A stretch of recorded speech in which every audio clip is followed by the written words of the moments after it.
आप चर्चा से भाग रहे हैं। नहीं, हमारी आप मांगे चर्चा क्या से थी? भाग रहे हैं। हमारे मांगे क्या थी?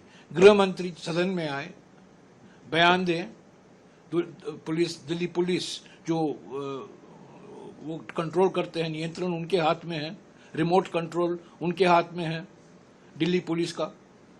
जो 20 जुलाई को अत्याचार हुए छात्रों पर, युवकों पर, उस पर जवाब दीजिए, बहस हो, सवाल का जवाब दीजिए। ऐसा नहीं कि आप बयान देकर निकल जाएं। तो पहली मांग ये तो थी। दूसरी मांग थी प्रधानमंत्री माफी मांगे छात्रों से, और तीसरी मांग थी हमारा चंदा चोरी, चढ़ावा चोरी, आस्था धोखा।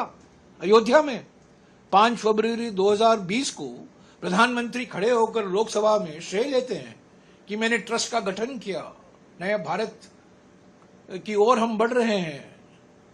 क्या क्या करनी है, लंबा भाषण दिया, आधे घंटे का भाषण, और पूरा श्रेय लिया।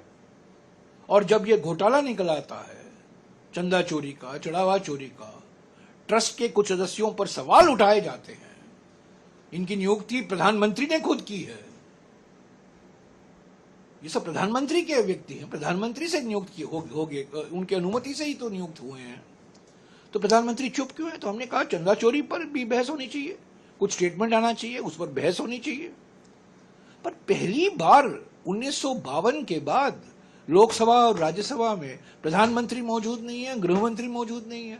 गृहमंत्री के नाम पर विधेयक लिस्ट ऑफ बिजनेस में आता है, 3-4 विधेयक उनको पेश करना है, पारित करवाना है। अमित शाह का नाम है, वो आते ही नहीं है।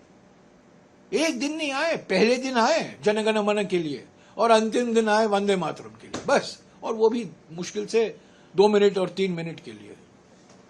तो प्रधानमंत्री अनुपस्थिति, गृहमंत्री अनुपस्थिति, ये सदन चलाना प्राथमिक जिम्मेदारी सरकार की बनती है।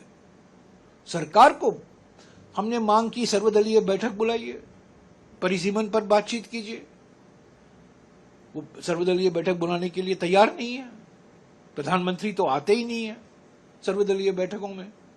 चलिए गृहमंत्री लीजिए, गृहमंत्री नहीं बुलाते हैं, अपने सदन में बैठे रहते हैं सुबह से शाम तक, पर अपने कमरे में, सदन में आने के लिए तैयार नहीं है।